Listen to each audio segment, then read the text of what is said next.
Hello everyone, আজকে ভিডিওতে আমরা দেখব কিভাবে আমরা ওয়েবসাইটে ফেভিকন বা ফেভ আইকন অ্যাড করতে পারি।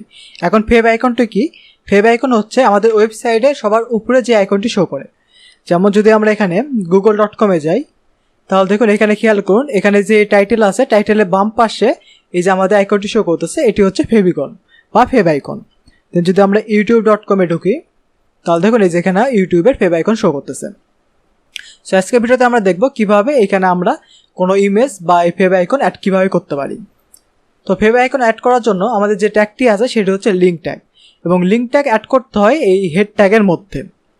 সো প্রথমে আমরা লিঙ্ক ট্যাগ লিখব, দেন এখানে আমাদের লিখতে হবে রিলেশন REL, দেন এটি হবে হচ্ছে আইকন, দেন টাইপ হবে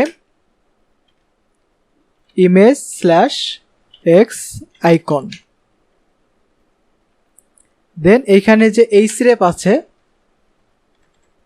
এখানে বেসিক্যালি আমাদের ইমেজের ডেস্টিনেশন দিতে হবে। সো দেখুন এখানে আমাদের অলরেডি একটি ইমেজ আছে, আমরা চাইলে যে কোনো ইমেজকে ফেভ আইকন হিসেবে ব্যবহার করতে পারি।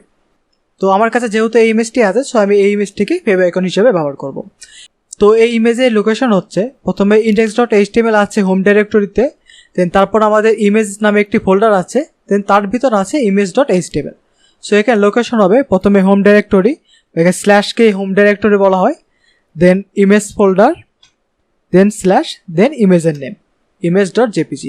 এখন যদি আমরা ফাইলটিকে ওপেন করি, এই যে এখানে গো লাইভে ক্লিক করে যদি এটি আমরা লাইভ সার্ভার ওপেন করি, তাহলে দেখুন এখানে আমাদের যে টাইটেলের পাশে আইকনটি শো করতেছে।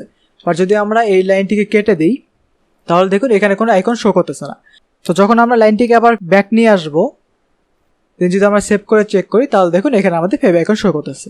তো বেসিক্যালি এইভাবে আমরা ওয়েবসাইটে ফেভ আইকন অ্যাড করতে পারি। সো আজকের ভিডিও ছিল এই পর্যন্তই, দেখা হবে পরের ভিডিওতে। ধন্যবাদ।